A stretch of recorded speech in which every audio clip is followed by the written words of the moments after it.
Então, vamos continuar dar prosseguimento à palestra e vamos agora para a parte de análise e interpretação de esquemas elétricos. Ok, então vamos começar, tá? Então, primeiramente, para quem não me conhece, vou me apresentar mais uma vez. Meu nome é Antônio Júnior, sou de João Pessoa, Paraíba, né? Por isso que eu sou conhecido como Júnior PB. Sou administrador do Notebook Ajuda e estou aqui para passar um pouco do meu conhecimento para vocês, tá? Então, eu sou ministrante de um curso de análise de esquemas elétricos e vou passar um pouco desse conteúdo para vocês, tá bem? Então vamos lá. Começando com a sequência de start do laptop, ok? Então, pessoal, todo laptop ele tem uma sequência de start, tá? Essa sequência ela tem origem apenas com o carregador conectado, né, no circuito de entrada, ou então no circuito da bateria, quando apenas a bateria está conectada, tá? Então podemos dividir essa sequência em duas grandes partes, né, conhecidas como primário e secundário, né? O primário é quando a gente fala de standby, ou seja, assim que a gente pluga a bateria, ou então quando a gente pluga o carregador externo, estamos em standby.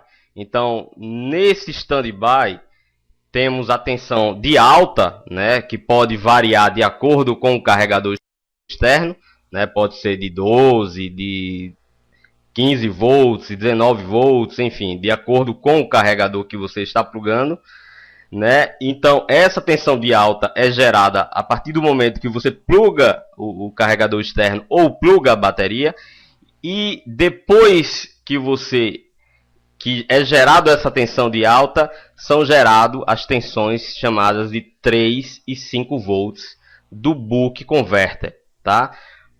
Então, para quem não sabe o que é Buck Converter, é apenas um CI, né, um circuito integrado, que ele recebe uma tensão DC, né, e transforma em uma outra tensão DC mais baixa. Então, qualquer circuito integrado que faça esse tipo de conversão, ou seja, recebe uma tensão mais alta e baixa essa tensão e transforma essa tensão em uma tensão mais baixa, então conhecemos isso como um circuito de Buck Converter. Então o circuito de 3 e 5 volts, ele é um circuito de Buck Converter, pois recebe os 19 da alta e transforma essa tensão em 3 e 5 volts, o qual a gente conhece, que facilmente a gente encontra nas bobinas ou indutores, tá bem? Então, as tensões de alta e as tensões de 3 e 5 volts a gente encontra no laptop em standby,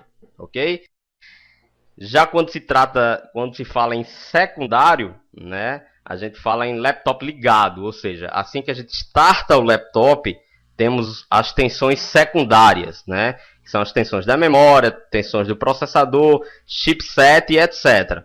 Existe também uma pequena observação quando se fala nessa tensão de standby, de 3 e 5 volts. Em alguns casos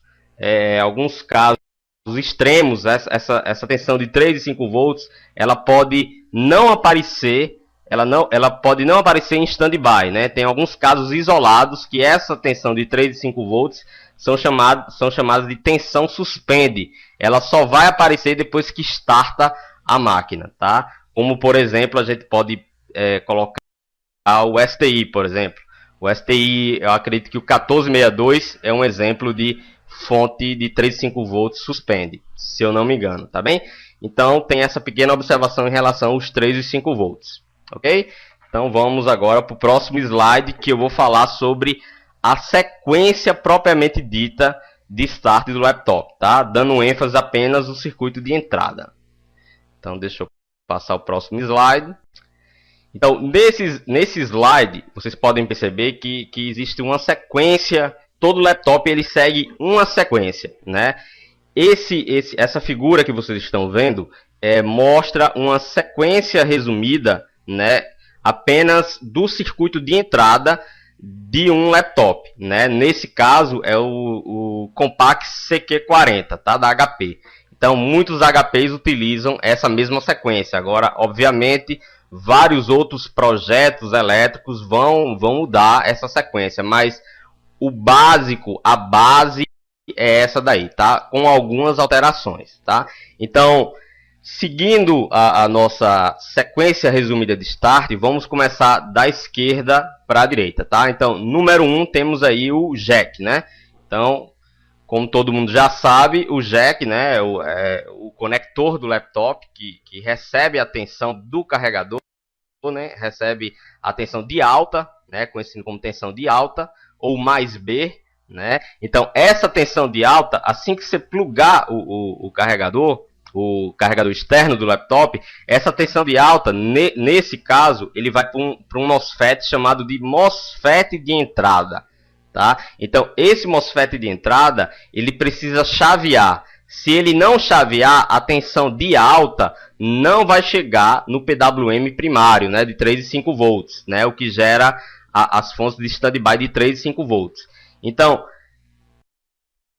partindo desse princípio, a gente já tem condição de, por exemplo, se a gente está com um laptop que no PWM de 3,5 volts a gente não tem alta, ou seja, nem no PWM, nem no MOSFET de alta, tá? Então a gente já pode ter certeza absoluta que o problema está na entrada.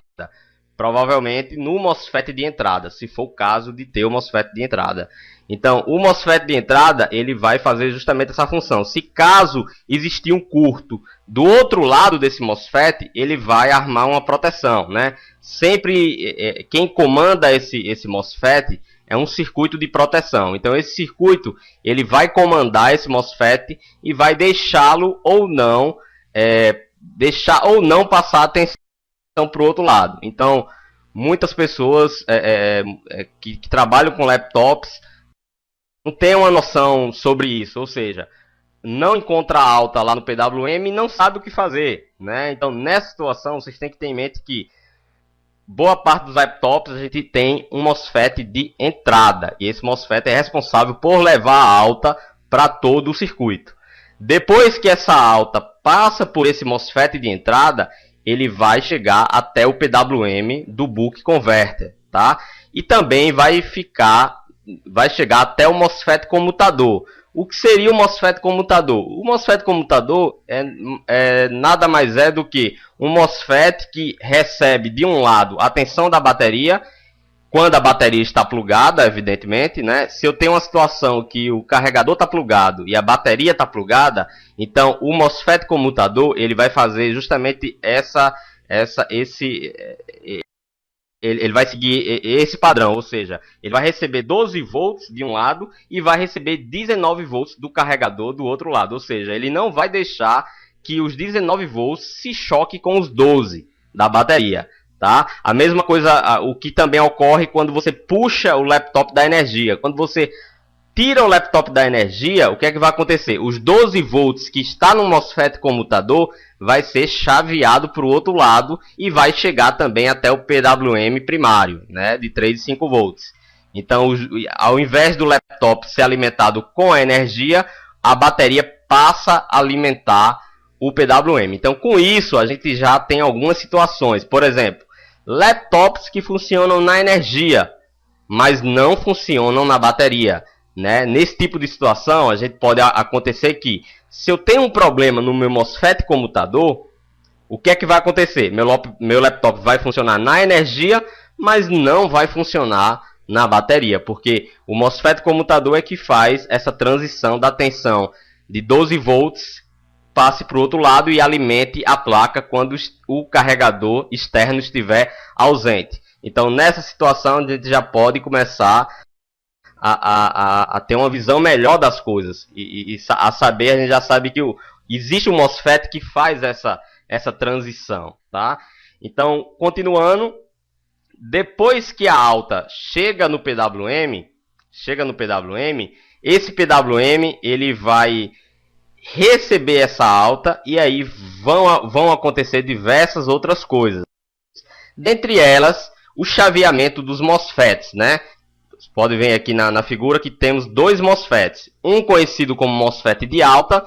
Por que de alta? Se vocês perceberem, se você pegar qualquer laptop e for em qualquer fonte chaveada, ou seja, fonte chaveada da memória, fonte chaveada do chipset, sempre vai ter pelo menos um MOSFET de alta, ou seja, os 19 volts vai chegar até esse MOSFET de alta. E a partir daí, a partir do chaveamento de ambos os MOSFETs, o de alta e o de baixa, né, que vai ser gerado uma tensão média que é encontrada no indutor, né, que é a tensão de 3 e 5 ou 5 volts, né?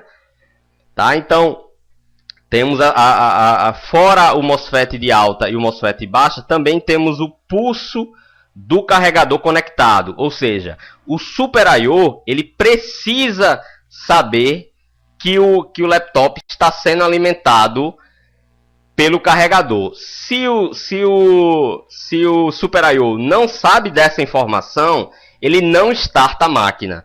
Então, isso é um exemplo também de máquinas que tem 3 e 5 volts e não starta. Ou seja, se o Super I/O não souber que o jack está alimentado, ele não starta a máquina. Também temos problemas relacionados a BIOS, né? Quando a gente tem um problema de BIOS, normalmente a gente tem a tensão de 3 e 5 volts, né? E o laptop também não starta. Então, nessa situação, vocês têm que ter na cabeça de vocês que a BIOS, ela comanda o Super I/O. Por isso que quando eu tenho um corrompimento parcial ou total da BIOS, a primeira coisa o primeiro resultado disso vai ser vários problemas no laptop, porque tudo é comandado pelo Super I/O. E a BIOS, ele é o cérebro do Super I/O. Por isso que quando a gente tem um problema relacionado a BIOS, a gente pode ter falta de carregamento da bateria, pode a máquina não startar. Então, encare a BIOS como sendo o cérebro, né? O cérebro do Super I/O. Então, o Super I/O, ele sempre ele busca as informações que estão na BIOS, né? A BIOS que interpreta tudo que chega no Super I/O, tá bem? Então, a gente tem que encarar o circuito do laptop como, por se tratar de um circuito digital, ele é um circuito mais simples, ou seja, normalmente você vai encontrar ligado ou desligado. Sempre vai ser nessa situação. Ou está ligado ou está desligado. Ou seja, se você se depara com o MOSFET, ou ele vai estar saturado, né? Saturado significa funcionando, ou estará em estado de corte, não está funcionando. Então, sempre vocês vão se deparar com isso, ligado ou desligado. Já no Super I/O, a mesma coisa. Normalmente no Super I/O encontramos pulsos de 0 ou de 3, onde esses pulsos essas voltagens são interpretadas pela BIOS, né? Quando tem 0 é sim ou não, ou quando tem 3 é sim ou não, dependendo da programação da BIOS, tá bem? Então aqui é apenas uma sequência bem resumida de um start de uma máquina, tá? Então, em alguns casos a gente pode ter, ao invés de ter um MOSFET de entrada, a gente pode ter um fusistor de entrada. Então, um pouco mais na frente da palestra eu vou dar mais claridade para vocês sobre isso que eu explanei nesse minuto, tá bem? Então vamos passar para o próximo slide.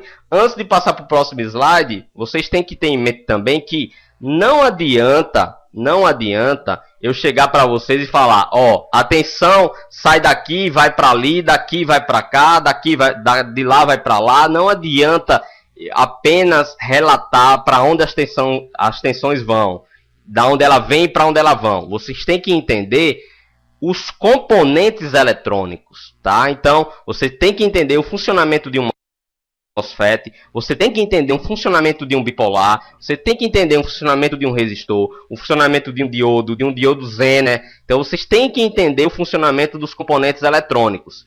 Então, a análise do esquema não é só analisar os pulsos para onde vão, da onde vem. Vocês têm que ter a base de eletrônica, tá bem? Então, eu vou falar um pouco né, um pouco resumido sobre MOSFETs e bipolares, para vocês terem uma noção melhor sobre esses componentes que são utilizados em larga escala nos laptops. Então vou passar o próximo slide. São os MOSFETs e bipolares, tá?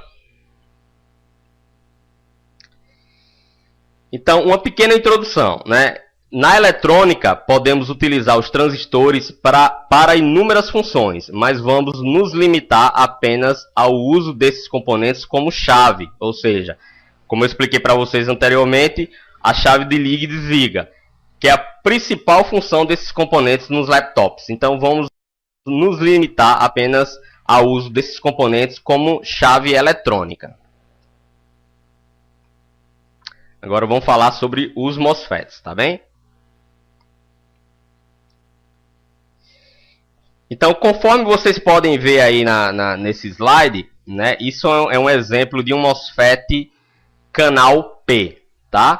Então, se vocês perceberem no desenho do lado esquerdo, temos aí uma representação desse MOSFET, tá? Que é um MOSFET simples, que temos aí o terminal 1, 2 e 3, né, como source, o terminal número 4 como gate, o terminal número 5, 6, 7 e 8 como dreno, né? Um pouco mais abaixo temos uma pequena tabela, né, que mostra as voltagens e correntes de operação desse MOSFET, tá? Então, por que eu coloquei esse slide aí? Muita gente tem a dúvida de como trocar um MOSFET, né? Então sempre surge essa dúvida: se eu acho um MOSFET com problema no circuito, como é que eu procedo na troca desse MOSFET, né? Então veja, a primeira coisa que a gente precisa considerar na troca de um MOSFET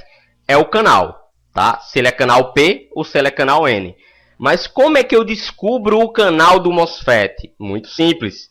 Se você pegar a referência que tem no corpo do componente, for no Google, digitar aquela referência e procurar pelo datasheet dele, ou simplesmente escrever o nome channel, né?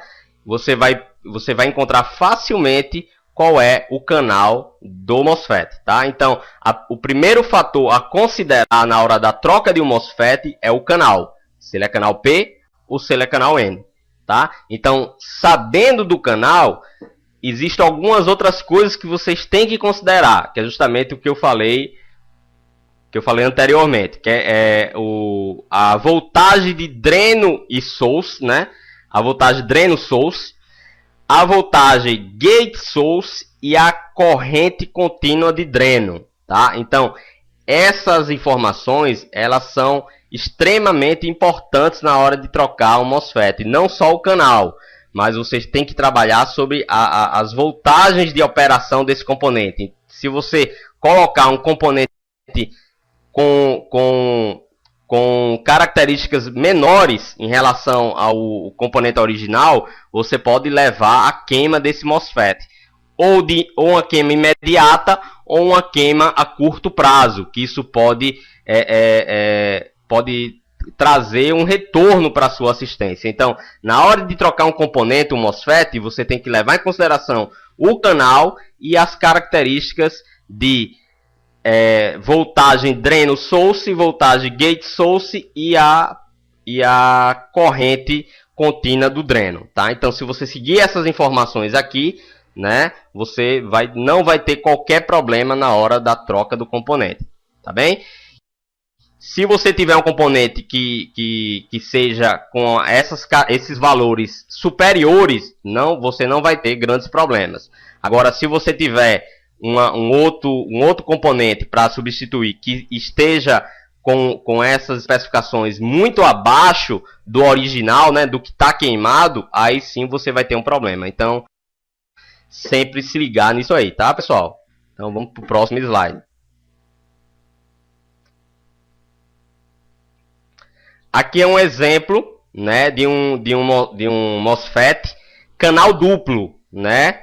Um canal duplo N. Então, se vocês perceberem na foto do lado esquerdo, né, no diagrama, vocês podem perceber que é diferente do primeiro. No primeiro tinha como o terminal 1, 2 e 3 como sendo source. Se vocês perceberem, o terminal número 1 desse MOSFET, ele é o Source 1. O terminal número 2, ele é o Gate 1. O terminal número 3 é o Source 2. O terminal número 4 é o Gate 2. O terminal número 8 o 7 e o 8 é o Dreno 1 e o 5 e o 6 são os Drenos 2. Então, o que a gente pode perceber com isso? Pessoal, esse MOSFET trata-se de um MOSFET canal duplo, ou seja, encare como sendo dois MOSFETs em um. Então, na substituição de um MOSFET nessas circunstâncias, a gente tem que levar em consideração que ele, além de ser um canal N, ele é um MOSFET duplo, tá? O restante segue as mesmas características, né? De voltagem de dreno source, voltagem de gate e source e a corrente contínua do dreno, tá? Então também tem que seguir essas especificações. Então muito cuidado na hora de trocar o MOSFET, tá? Então sempre ver se ele é um MOSFET simples, se ele é um MOSFET duplo. Só basta você pegar a referência do componente que está queimado e pegar a referência do componente que você quer substituir. Se forem equiparados, você pode substituir sem nenhum problema, tá? Outra coisa também, quando a gente se depara com o MOSFET duplo na placa, a gente consegue ver na própria placa que ele se trata de um MOSFET duplo. Como assim? Como é que a gente pode ver na própria placa? Se você olhar com a ajuda de uma lupa em um MOSFET duplo, a gente vai perceber que as trilhas, elas não têm ligações como um MOSFET simples, né? No MOSFET simples, o terminal 5, 6, 7 e 8 são os drenos, ou seja, são todos interligados, fazendo parte de uma única ilha, de uma única trilha, né? Já no MOSFET duplo, a gente vai perceber, colocando uma lupa, a gente vai perceber que existe essa diferença na trilha. Então, só de olhar na trilha, você já percebe que é um MOSFET duplo. Então, na hora de encontrar um duplo na sua sucata, você não vai olhando um por um até achar um duplo. Olhando um por um, que eu digo em relação ao datasheet. Você não vai consultar todos os datasheets. Você olha visualmente na placa e vai ver que quando encontrar uma separação, diferentemente do simples, do MOSFET simples, você já vai pegar o datasheet daquele que está separado, tá? E aí vai facilitar o processo de troca, ok? Então vamos prosseguir com o próximo slide. Já nesse próximo slide, eu vou falar um pouco sobre o teste na prática desse componente, né, do MOSFET, né? Eu acredito que a grande maioria de vocês aqui presentes sabem como testar, mas tem muita gente que não sabe como testar o MOSFET, tá? Então, o teste do MOSFET, ele é muito simples, né? Na escala de continuidade ou diodo, coloque a ponta de prova no source, né? Normalmente pino 1, 2 e 3, se ele for um MOSFET simples, né? E a outra ponta de prova você coloca no dreno, que no caso se for um MOSFET simples, ele é o 5, 6, o 7 e 8. Então, ao colocar a ponta de prova no source, a ponta de prova no dreno, independente se você vai colocar a preta ou a vermelha, isso não vai influenciar nesse momento. Então, se apresentar uma resistência muito baixa, o que é uma resistência baixa? Quando a gente fala em resistência baixa, é próxima ao curto. Se você perceber que existe uma resistência muito baixa ao medir entre o source e o dreno, provavelmente esse componente ele está em curto.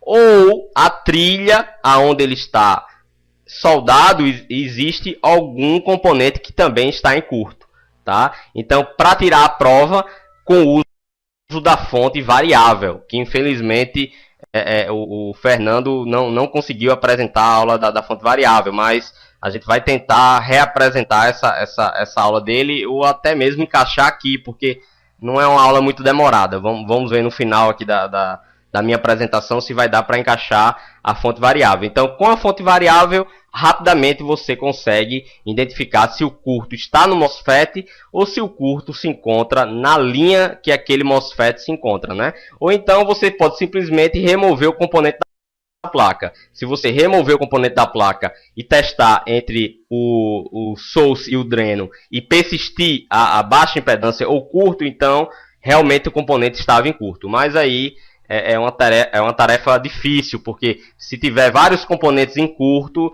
para conseguir achar é uma tarefa muito complicada sem o auxílio da fonte variável, tá? Então, continuando com o teste, medindo entre o source e dreno, tem que se apresentar uma resistência baixa, é sinal que o componente está em curto ou a linha está em curto.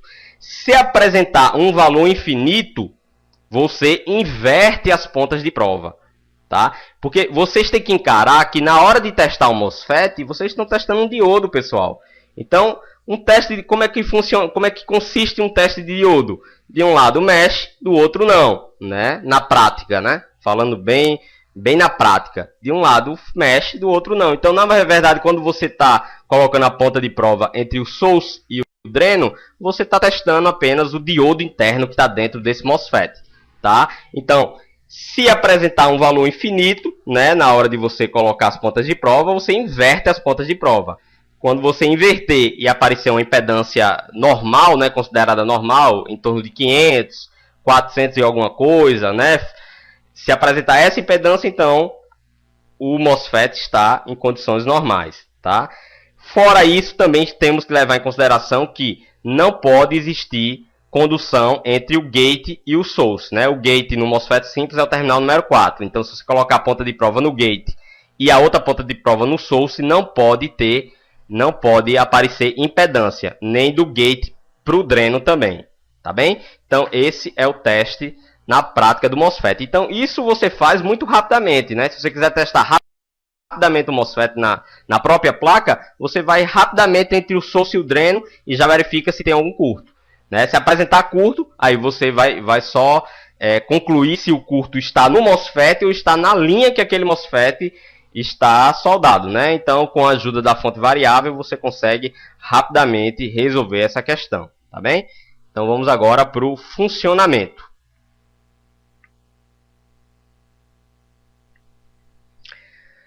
Então, veja, o MOSFET a gente tem o canal P e tem o canal N, como eu falei anteriormente, tá bem? Então, eu coloquei dois exemplos, né? Um de canal P e um de canal N na prática, né? O que normalmente a gente encontra nos laptops. Então, uma situação que a gente chama de estado de corte é quando a tensão do source ela está igual à tensão do gate, tá? Então, se você, por exemplo, está com um laptop que não tem tensão de alta lá no PWM do Buck Converter, né? Como eu expliquei para vocês, obrigatoriamente a tensão do jack tem que ir para o PWM do Buck Converter, tá? Então, se a tensão não está indo para lá, é indício que provavelmente o MOSFET de entrada não está chaveando. Então, consequentemente, você, ao medir o source, né, se for um MOSFET de entrada, ao medir o source, você vai encontrar 19 volts. E ao medir o gate, você também vai encontrar 19 volts. Isso quer dizer que é um estado de corte. Ou seja, os 19 volts que estão no source não vai passar para os drenos, tá? Então, ele não vai conseguir alimentar a placa. Ele vai estar em estado de corte, tá? Então, quando a gente vai para um estado de condução do canal P, né, que é a imagem do lado esquerdo, o canal P ele tem uma pequena diferença em relação ao canal N. O canal P, a tensão do gate, ela tem que ser menor do que a tensão do source. Ou seja, se vocês olharem para a figura do lado esquerdo, inferior esquerdo, vocês vão ver que o estado de condução desse MOSFET, a tensão do gate é de 8 volts, a tensão do source é de 19. Consequentemente, a tensão aqui do gate ela é menor do que o source, né? O canal P ele segue esse manual, né? Ou seja, a tensão do gate precisa ser menor do que a tensão do source. Então, temos 8 volts no gate, 19 volts no source, automaticamente temos uma saturação desse MOSFET e os 19 volts vai passar para o outro lado, tá? Já no estado de corte do canal N, temos a mesma situação. O source com 19, o gate com 19. Então, se a gente pega uma situação que o source e o gate têm a mesma voltagem, então, automaticamente, esse MOSFET estará no estado de corte. Já o estado de saturação ou condução do canal N, perceba que existe uma ligeira diferença, né? O canal N, a tensão no gate precisa ser maior do que a tensão do source para ele poder chavear os 19 para os drenos. É o caso que ocorre em alguns MOSFETs de entrada, que quando a gente mede o gate tem 24 volts, né? Muita gente se assusta porque encontra 24 volts lá no gate do canal N, tá? Então, quando você encontrar 24 volts no canal N, no MOSFET de entrada, né? Você vai perceber que ele está em estado de condução se ele for um canal N. Ele precisa de uma tensão maior do que o source. Tá? Eu coloquei como exemplo 19 volts, tá? Porque eu coloquei como sendo MOSFETs de entrada, né? Que recebe os 19, mas a gente tem vários outros MOSFETs na placa que recebe outras voltagens, mas você sempre vai considerar a voltagem que está no source e a voltagem que está no gate, tá bem? Então, outra questão em relação aos MOSFETs, a gente tem que entender que ele é como se fosse uma chave. Então, se a gente entende que o MOSFET é como se fosse uma chave, então a gente pode facilmente resolver problemas relacionados aos MOSFETs de entrada, né? Então, quando a gente se depara com um MOSFET de entrada que está em estado de corte, ou seja, a tensão não passa do source para o dreno ou do dreno para o source, dependendo do MOSFET, quando isso não ocorre, ou seja, quando ele está em estado de corte, a gente pode forçar o chaveamento desse MOSFET.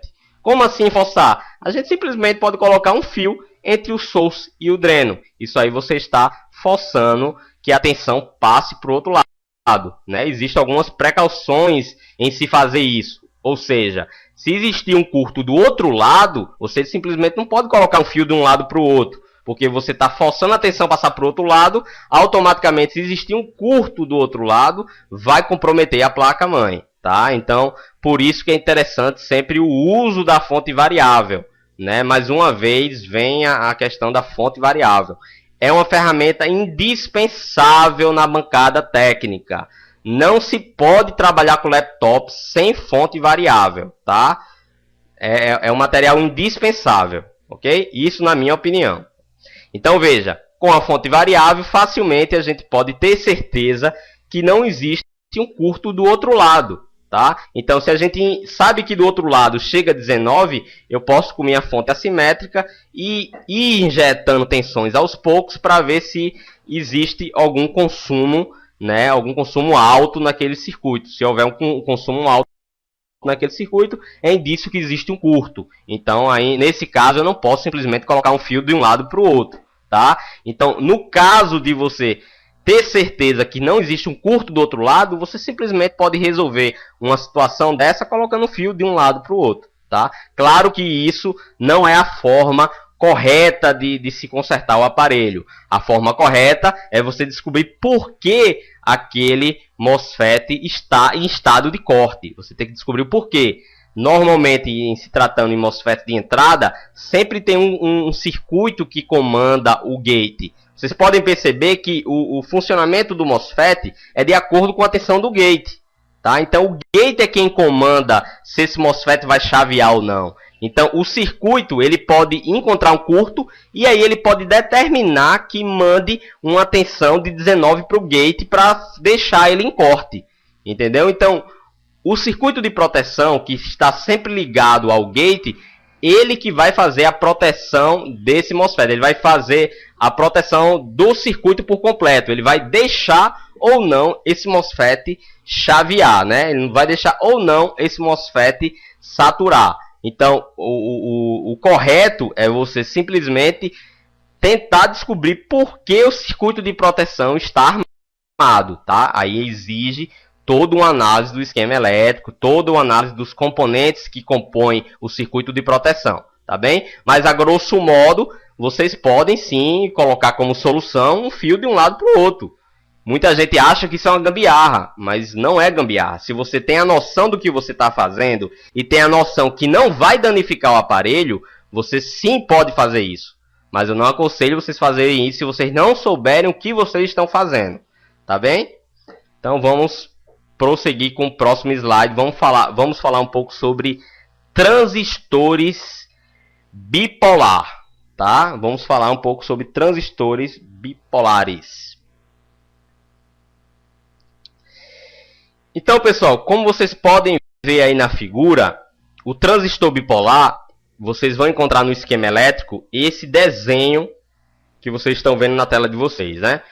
Eu apenas coloquei dois exemplos aqui, né? Que é o PQ105 e o PQ104, tá? Então, olhando para essa figura, a gente tem várias coisas a considerar. Quais são essas coisas? Primeira coisa, a gente tem que entender que o bipolar, ele também tem dois tipos. Ele tem o tipo P e o tipo N, tá? E também cada tipo desses MOSFETs vai funcionar de uma forma diferente do outro, tá? Então, a primeira coisa, quando a gente se deparar com o MOSFET, a gente precisa saber se ele é um canal P ou é um canal N. Então, a dica que eu dou em relação a você descobrir facilmente se ele é tipo P ou se ele é tipo N, né? A primeira coisa que vocês têm que saber é a questão aonde está o emissor, tá? Aonde está o emissor. Então, o emissor é muito fácil de identificar, né? O bipolar, ele é composto entre base, emissor e coletor, tá? Ele é composto entre base, emissor e coletor.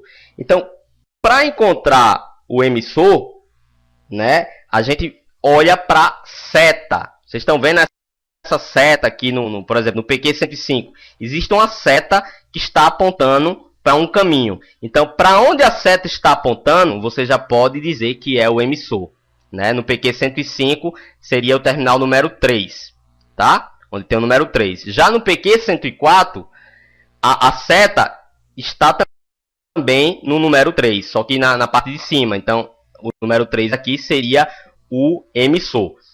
Para saber se é tipo P ou tipo N, você também olha para a seta. Ou seja, se a seta está saindo, né, considere a base. Ou seja, esse traço aqui, né, esse traço maior, né, no meio, que é o número 2, né? Esse traço maior, considere como a base.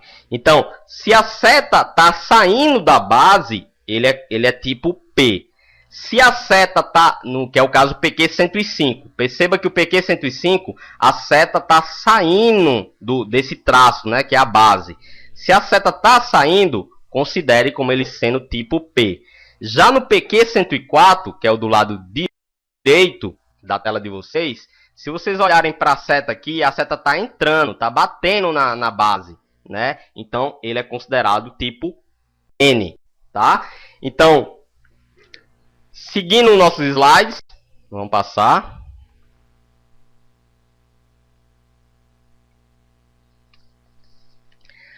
Então, nessa próxima figura, eu vou mostrar para vocês o funcionamento do tipo P e o funcionamento do tipo N. Eu expliquei para vocês que existe diferença. A mesma coisa do MOSFET, né? Temos o MOSFET P e o MOSFET N. E a gente viu que existe diferença entre eles. A mesma coisa nos transistores bipolares. Temos diferenças entre o tipo P e o tipo N. Então, se vocês perceberem aqui do lado esquerdo, na primeira figura do lado esquerdo, temos um exemplo de uma lâmpada. E essa lâmpada está apagada, né? Já ao lado da figura que tem a lâmpada apagada, temos uma lâmpada acesa, né? Então vamos entender essas duas figuras, né? Que é o bipolar tipo P. Então, o bipolar tipo P, ele vai funcionar quando chegar uma tensão positiva na sua base. Então, perceba que na primeira figura do lado esquerdo, né, a base ela está aterrada. Perceba esse tracinho, esse monte de tracinho que tem na base e no emissor, né? Que isso significa aterramento, tá? Então perceba que a tensão na base está com 0, pois a tensão está aterrada. Então não chega qualquer tensão na base. Então o bipolar tipo P, ele precisa de uma tensão na base para poder chavear, né? Para poder saturar. Já no exemplo ao lado, temos a lâmpada ligada. Perceba que agora a base está ligada à linha de 6 volts. Então, nesse caso, a lâmpada permanece acesa, porque a base recebeu uma voltagem positiva, tá? Uma voltagem positiva. Já no bipolar tipo N, é justamente ao contrário, né? Temos também duas figuras, né? Do lado direito temos duas figuras. Então, na primeira figura, que é o tipo P com o bipolar, a lâmpada desligada, perceba que a base ela está com 6 volts. Então, veja que no exemplo ao lado, quando eu tenho 6 volts na base, a lâmpada está ligada, que é o tipo P. Já no tipo N, quando eu tenho uma tensão positiva na base, é o contrário, a lâmpada está desligada. Já na outra figura do lado direito, que a lâmpada está ligada, perceba que a base agora ela está ligada ao terra, ou seja, é uma tensão negativa, ou zero, né, ou ligada ao terra. Então, quando eu tenho uma tensão zero ou ligada ao terra, a lâmpada acende. Então, essas são as principais diferenças entre os transistores bipolares do tipo P e do tipo N. Isso é muito importante, porque nos laptops, os bipolares e os MOSFETs são utilizados em larga escala. Então, se a gente não sabe como esses componentes funcionam, não adianta. Se eu passar aqui 10 anos dando aula de esquema elétrico para vocês não vão entender nada, tá? Então, esse é o diferencial do curso que eu ministro, porque além de a gente mostrar o funcionamento do esquema elétrico, né, para onde os pulsos vão, para onde vem, a gente também explica o funcionamento dos componentes eletrônicos no esquema. Se você não tem essa noção, fica difícil de você conseguir interpretar e analisar o esquema elétrico, tá bem? Então vamos prosseguir com o próximo slide, que eu vou falar sobre o circuito de entrada, tá? Então vamos agora começar com os esquemas elétricos propriamente dito. A gente já passou da sequência lá do circuito de entrada, passamos lá pela sequência, né? Aquela sequência inicial, né? Agora vamos falar sobre o circuito de entrada, né? Depois que a gente viu a sequência resumida, vamos ver agora o circuito de entrada propriamente dito. Então, o circuito de entrada do laptop é o ponto inicial onde surge a tensão conhecida como mais B, ou a tensão de alta, né? Quando você escutar a palavrinha tensão de mais B, você já sabe que é a tensão de alta do circuito, né? Que nesse caso aqui, gerado pelo carregador externo do laptop. Então, os principais elementos desse circuito de entrada que devemos considerar são o conector jack, óbvio, né? Que é onde você pluga a energia, né? O nome da tensão de alta definida pelo engenheiro. O que é isso?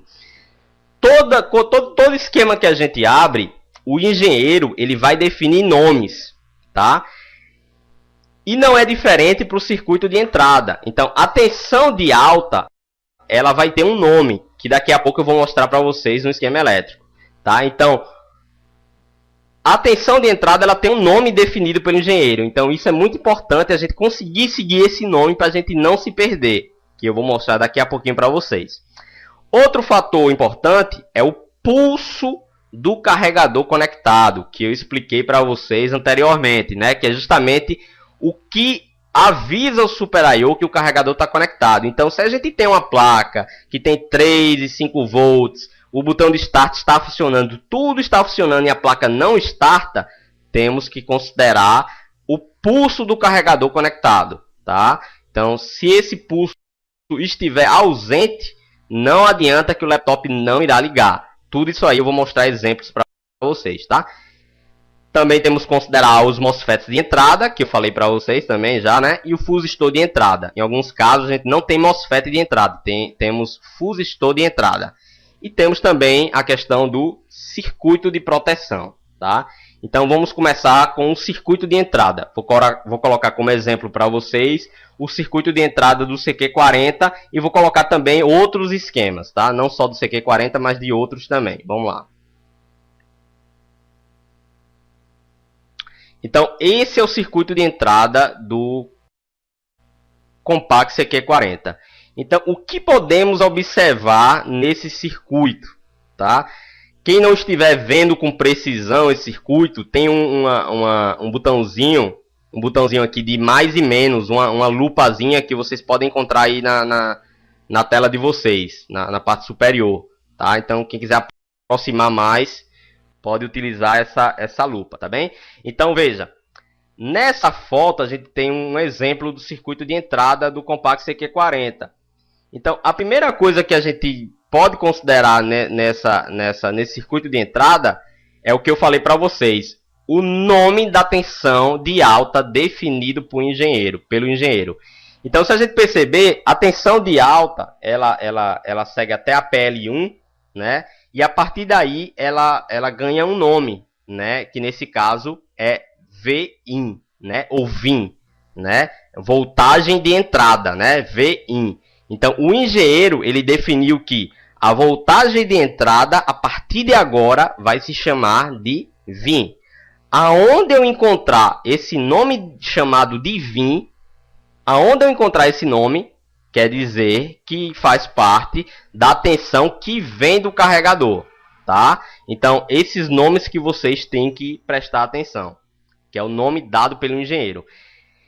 A partir de agora, para quem não sabe, a tensão que sai do jack, obrigatoriamente, ela passa pelo charge, tá? Então, a partir de agora, já estou falando para vocês que esse VIN que está aqui, ele vai seguir para o charge.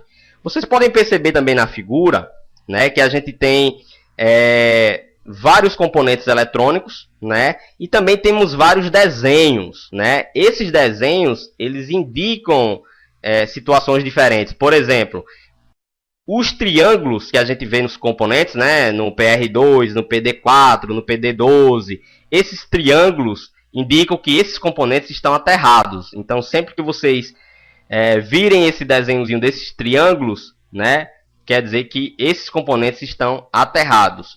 Quando você encontrar, no caso do VIN, né, ele tem uma bolinha vermelha. Uma bolinha vermelha. Quando vocês encontrarem essa bolinha vermelha, o que quer dizer isso? Essa bolinha vermelha quer dizer que essa trilha, ela vai prosseguir para um outro local, tá? Então, ela não termina aqui, ela vai prosseguir para um outro local do circuito, né? O projetista, ele desenhou o circuito de entrada separado, né? Porque o circuito de entrada, ele vai para o charge. Mas o engenheiro aqui nessa situação, ele desenhou o circuito de entrada separado do circuito de charge. Mas eles são juntos, pessoal. O circuito de entrada e o de charge, eles são juntos. Isso aí a gente vai ver agora, que o circuito de entrada, o circuito de charge, vai receber a tensão de entrada. Ou seja, esse nomezinho que dado pelo engenheiro de VIN, vai ter lá no circuito de charge, tá? Então, podemos comprovar isso agora, né? Antes da gente prosseguir, uma outra coisa a observar é a questão das setas. Se você olhar aqui o PQ3, aqui no lado, no canto esquerdo, superior esquerdo, ele tem uma seta, né? Uma seta entrando. Se a gente olhar um pouco acima do nome VIN, né? O ADP_ID, a gente tem uma seta saindo. Então, quando a gente lida com setas, isso quer dizer que são pulsos, né? São voltagens que estão vindo ou indo para algum circuito inteligente, ou seja, indo para um supra-I/O, indo para um PWM, tá? Então, quando lida com setas, quer dizer que são circuitos que estão recebendo essas informações ou enviando informações. Diferente quando a gente tem uma bolinha vermelhinha, né? Essa bola quer dizer que a trilha ela tem continuação. É diferente das setas, que são troca de informações entre o circuito, tá? Entre circuitos inteligentes, que no caso poderia ser o Super I/O, tá bem? E aqui também ele indica páginas, né? No ADP/ID a gente vê o 32. Esse 32 é o número da página, tá? E o engenheiro, ele abrevia, né? Se a gente vê aqui, ADP é de adaptador, ID é de identificação, ou seja, esse ADP/ID nada menos do que aquele pino de controle, né? que é aquele pino no meio que a gente encontra nos carregadores da HP, né? É uma forma que a HP utiliza para tentar fazer com que as pessoas não usem carregadores não genuínos, né?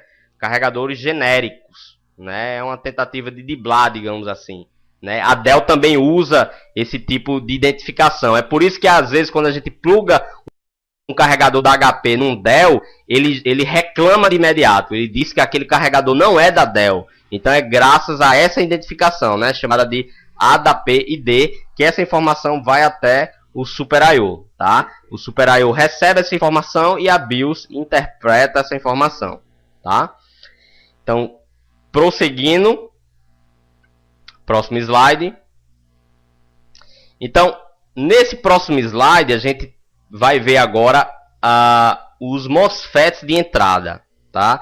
Então, essa página aqui do MOSFET de entrada, no caso do CQ40, essa página aqui é do charge, tá? Se vocês olharem, porque essa figura, como eu coloquei uma figura e não é o esquema elétrico propriamente dito, é só uma parte do esquema, mas se vocês abrirem no esquema do CQ40, vocês vão ver que o PQ101 e o PQ103, que são os MOSFETs de entrada, eles estão na página do circuito de charge, apesar deles não fazerem parte do circuito de charge, tá, pessoal? Então, não confundam. Esses MOSFETs são os MOSFETs de entrada. E como é que eu sei que eles são os MOSFETs de entrada? A primeira dica que eu dei, pessoal, é que os MOSFETs de entrada, sempre eles vão receber o nome que o engenheiro deu. Então, se a gente olhar aqui para o lado esquerdo da tela, a gente vai ter o nome aqui VIN, né, marcado em vermelho. Então, vocês lembram que lá na entrada a gente tinha o nome VIN escrito lá? Então, veja que o nome VIN ele veio para cá. Então, perceba que é exatamente como eu passei para vocês. A tensão que vem lá do circuito de entrada, ela chega até os MOSFETs de entrada. Ou seja, onde tem o nome VIN é aonde recebe a tensão do jack. Então, obrigatoriamente, a tensão da entrada passa pelo charge, né? E se tiver MOSFET de entrada, vai para o MOSFET de entrada, né? Não é que ele normalmente está na página do charge, né? O engenheiro ele desenha junto com a página do charge, tá? Mas não tem nada a ver com o circuito de charge, ok? Então, nesse caso do Compaq CQ40, é um caso típico de laptops que a gente pega na nossa bancada e não tem alta lá no PWM, né? Lá no PWM não tem alta, não chega a 19 volts lá no PWM ou no MOSFET de alta. Então, se não chega a alta lá, consequentemente a alta está parando aqui nesses MOSFETs, tá? Eles estão parando aqui nesse MOSFET. Então, é aí que começa a análise e a interpretação do esquema elétrico. Não adianta só dizer para vocês, pessoal, ó, a tensão de VIN, né, vem lá do adaptador, passa pelos MOSFETs e vai lá para o PWM. Não adianta só falar isso, porque a gente tem que analisar o circuito como um todo. E não só dizer de onde vem e para onde vai. Eu preciso analisar esses MOSFETs. É aí aonde entra a teoria. Eu preciso identificar que MOSFETs são esses e como eles trabalham. Porque como é que eu vou conseguir consertar alguma coisa se eu não sei como é que ele trabalha? Entenderam? Então, por isso é importante a eletrônica, né? E por isso que nos meus cursos, né, no curso que eu ministro hoje, eu adicionei isso, né, a parte de MOSFETs e bipolares, porque eu percebo que isso é o bicho de 7 cabeças para grande parte dos técnicos, entendeu? Então, a gente tem que entender o funcionamento desses componentes, tá? Da forma que eu expliquei. Então, esses dois MOSFETs aqui, eles são canal P, pessoal. Eles são canal P. Então, como é que eles vão chavear? A tensão no gate precisa ser menor do que a tensão do source. Então, o PQ103, por exemplo, ele recebe, depois que o PQ101 ele saturar, né, a tensão vai para o source do PQ103 e para chavear para o outro lado, eu preciso ter uma tensão menor no gate.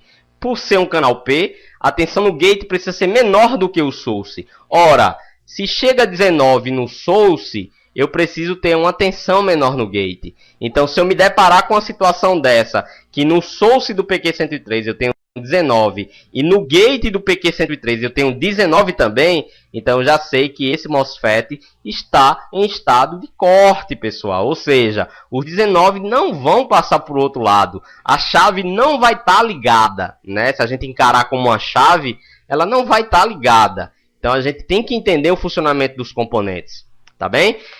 E logo ligado aos gates desses dois MOSFETs, a gente tem o chamado circuito de proteção, que aí vai envolver bipolares, né, que é o PQ105 e o PQ104, que eu mostrei para vocês anteriormente, né, temos MOSFETs, resistores, né, então a gente precisa entender o funcionamento desses componentes eletrônicos para a gente poder desarmar a proteção, por exemplo, a gente ver por que está armando a proteção, né, ou simplesmente, como eu expliquei para vocês, você pode simplesmente colocar um fio de um lado para o outro. Mas aí, como eu falei para vocês, cabe cada um fazer por sua conta própria, tá? Não é o aconselhável, né? Você precisa saber se tem curto do outro lado, para simplesmente colocar um fio, né? Mas se você não tem outra artimanha e quiser colocar o fio, aí vai por sua conta e risco. Mas o correto é sempre a análise e a interpretação de cada circuito, tá bem? Então aqui é o exemplo do circuito dos MOSFETs de entrada, tá? Então vamos para o próximo slide. Pessoal, aqui a gente tem um outro exemplo de circuito de entrada, né? Aqui é um circuito de entrada de uma placa de um STI, né? É uma placa da FIC, né? Então, se vocês perceberem esse circuito de entrada, é a mesma coisa. Se vocês olharem com um olhar, né, um olhar de técnico, vocês vão perceber que é a mesma coisa. A primeira coisa que eu tenho que considerar é o nome que o engenheiro deu para a tensão de entrada. Então, qual foi o nome que o engenheiro deu? ADAPIN, né, que tem essa bolinha vermelha, né, no final aqui do lado direito, né, do lado direito da tela de vocês tem o nomezinho ADAPIN, logo após do fusistor F5, né? Então eu já sei a partir de hoje, de agora, que o ADAPIN, aonde tem o ADAPIN, vai ser a tensão que está vindo do jack.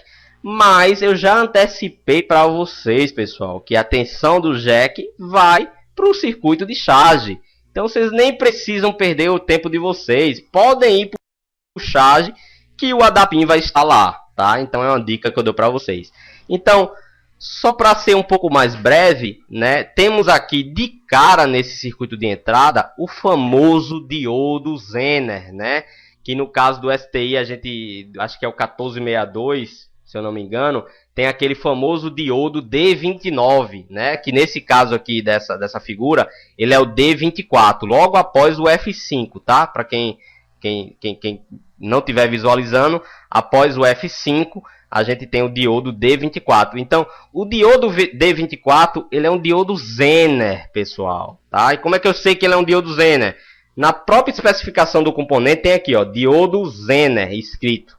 Ele é um diodo Zener de 6.2 volts, tá? Então, por isso é a importância de você não só entender o esquema elétrico, mas entender dos componentes eletrônicos, tá? Então, a gente tem que entender qual é a função do diodo Zener. Quais são as funções do diodo Zener no circuito eletrônico, tá? Então, nos laptops, basicamente, a gente tem duas funções para o diodo Zener. A primeira função é como fator de proteção. Como assim fator de proteção? Quando a gente tem um diodo Zener ligado ao terra, perceba que o D24, ele não está ligado diretamente ao terra. O anodo dele, que é onde tem um pezinho de positivo, é o anodo, né?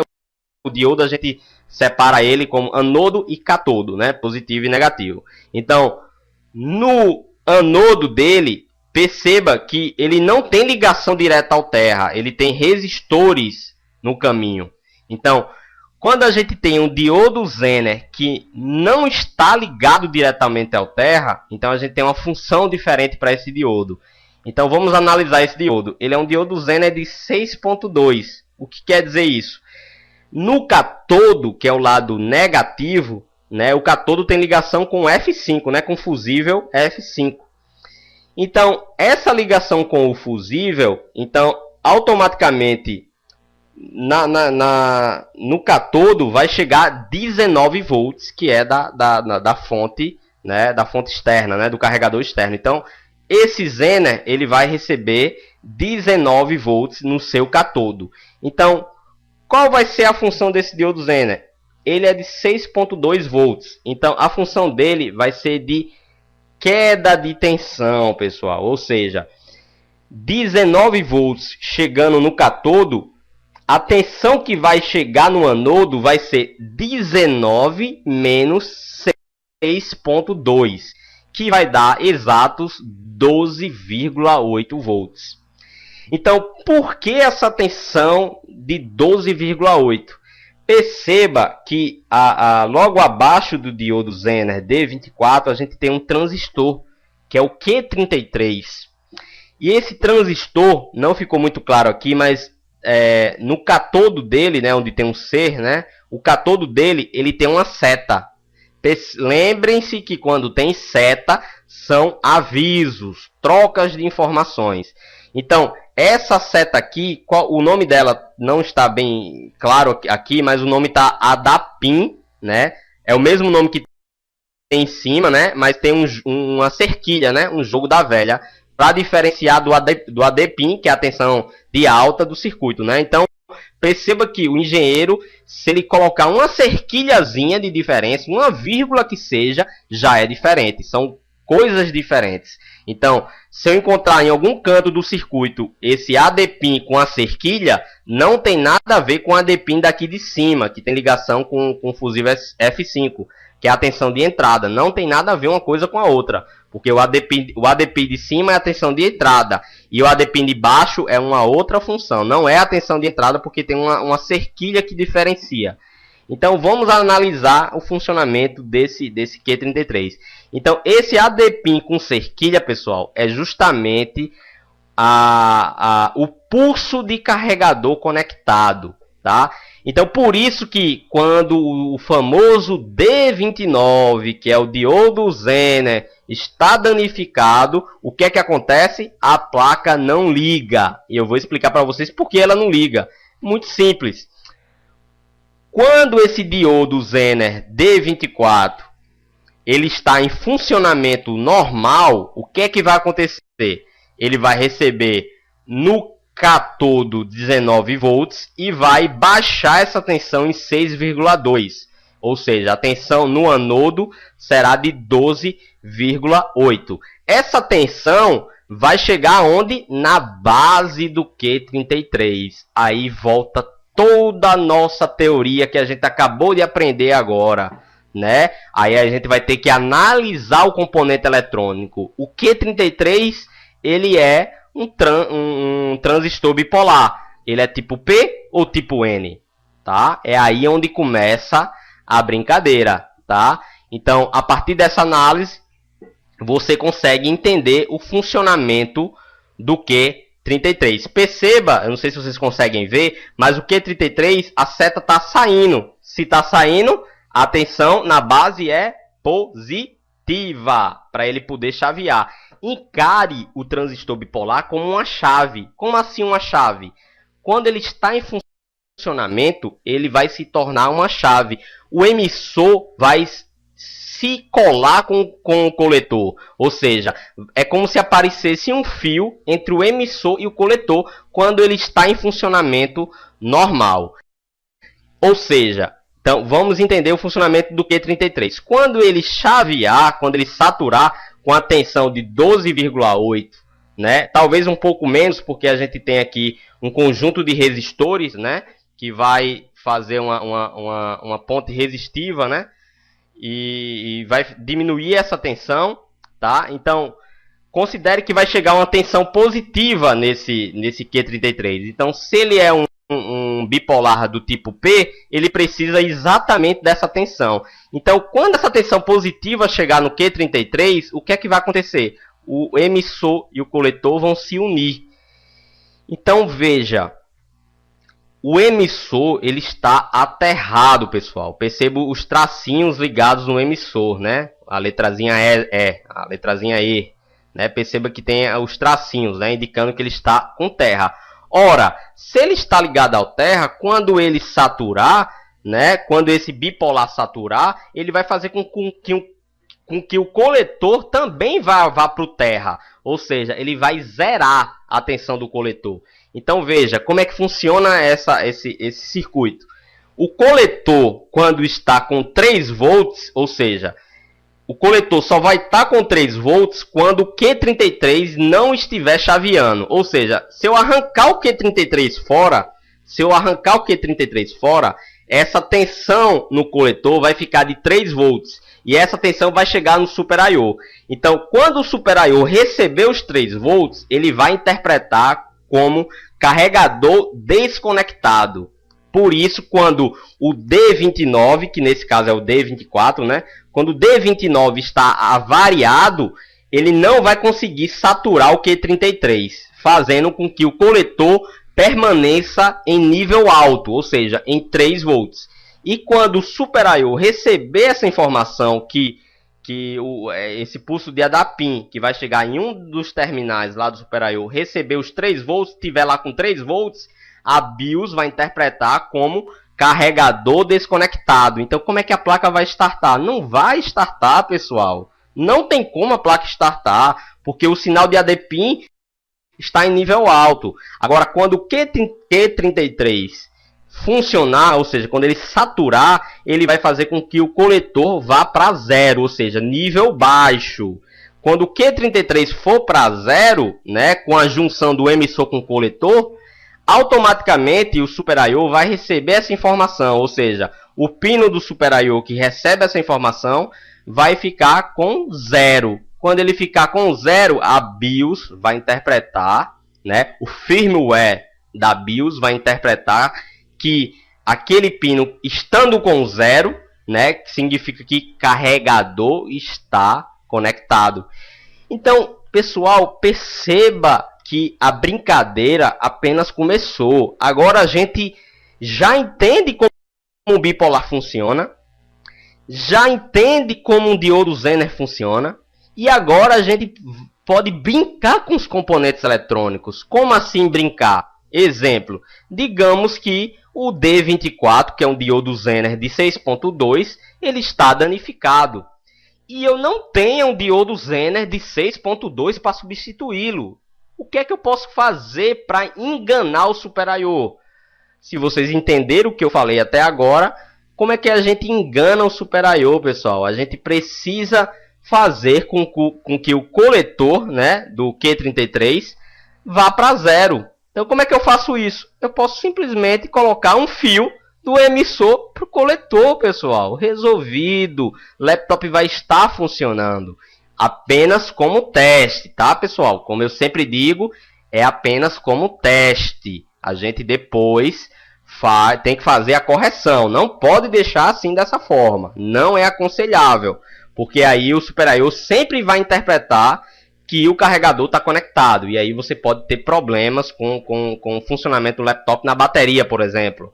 Mas perceba que agora a gente pode brincar à vontade, né? Então, o conserto do laptop, pessoal, é uma brincadeira. É uma brincadeira.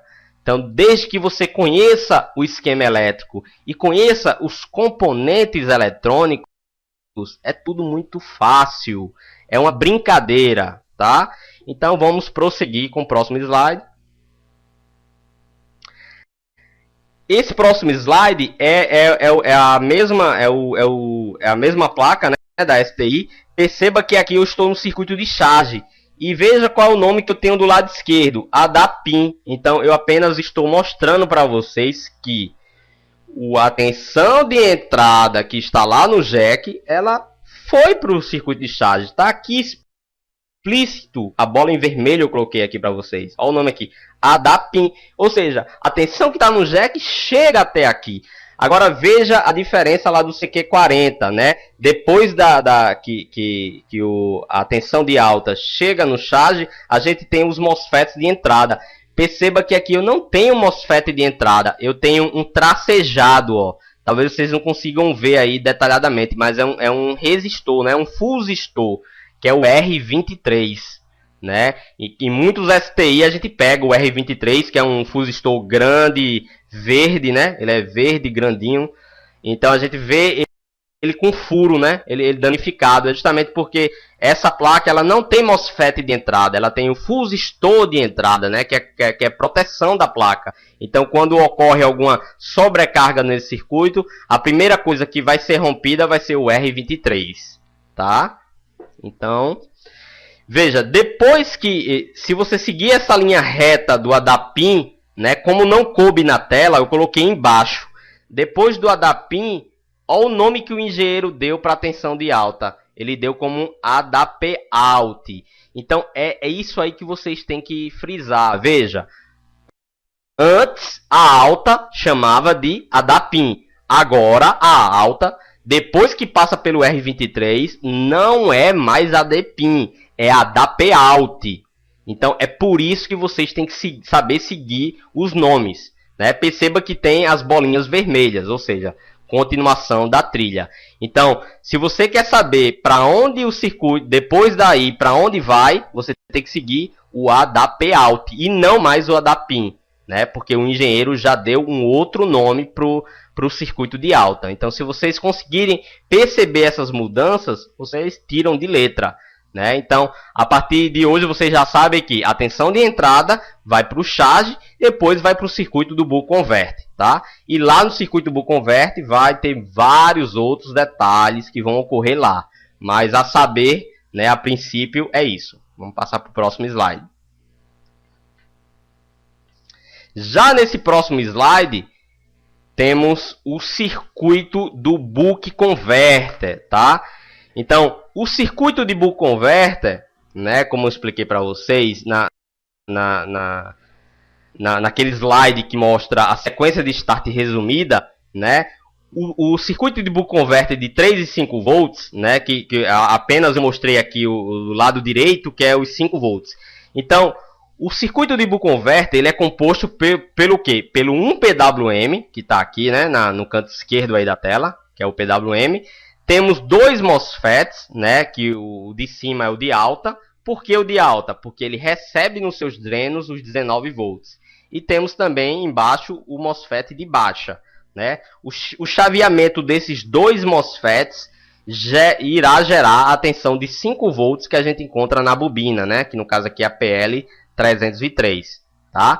Então, eu não vou me estender nessa parte do PWM, porque aí eu iria passar pelo menos mais 2 ou 3 horas, né? E isso vai ficar numa outra oportunidade, tanto que essa é a primeira palestra, por isso que eu decidi que o nome ia ser primeira palestra. Primeira por quê? Porque vamos ter segunda, terceira, quarta, quinta, 1000 palestras, né? Então nosso intuito é sempre estar fazendo essa reciclagem com todos os usuários do Notebook Ajuda, tá? Então sempre a gente vai estar fazendo essas palestras. Não sei quando, mas a gente vai tentar programar. É um material que a gente tem que criar, exige um esforço da gente, né? Então é isso que a gente faz para tentar levar essas informações para vocês de forma gratuita, tá? Então, as demais informações, tudo você pode encontrar na internet, pessoal. No nosso próprio fórum, né? E em outros fóruns, você encontra todas as informações sobre o PWM, de como funciona. É só você procurar, né? Agora, quem quer aprender de forma sistemática, aí sim você procura um curso, né? Que você sabe que vai ter um início e um fim.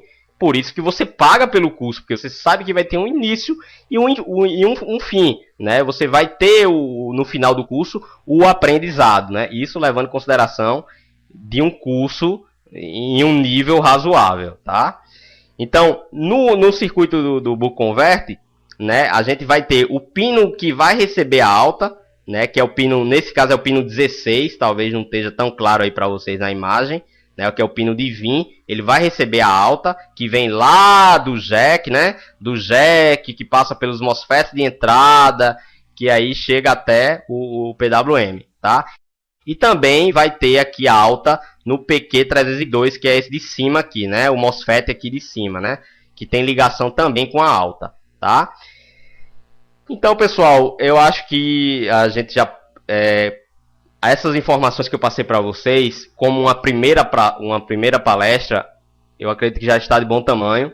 Então, muito obrigado a todos os participantes, né? Não poderia deixar de dar um especial ao nosso colega Fernando, né? Que ele com os outros também abraçaram essa ideia de a gente criar essa palestra, né? A gente tirou esse tempo, dedicou esse tempo para criar esse material, que não é fácil criar esse material, que é um material de qualidade para trazer para vocês essas informações de forma gratuita. Então, meu especial ao Fernando pela confiança, né, depositada, por ele ter aceitado esse desafio, que realmente foi um desafio, né, a gente está aqui falando para vocês, é um desafio que a gente nunca teve de tanta gente ao mesmo tempo, né, é um desafio ímpar que a gente está tendo agora, né, e também agradecer aos meus colegas do notebookajuda.com.br, que é o Bruno Mota, que infelizmente por motivos de força maior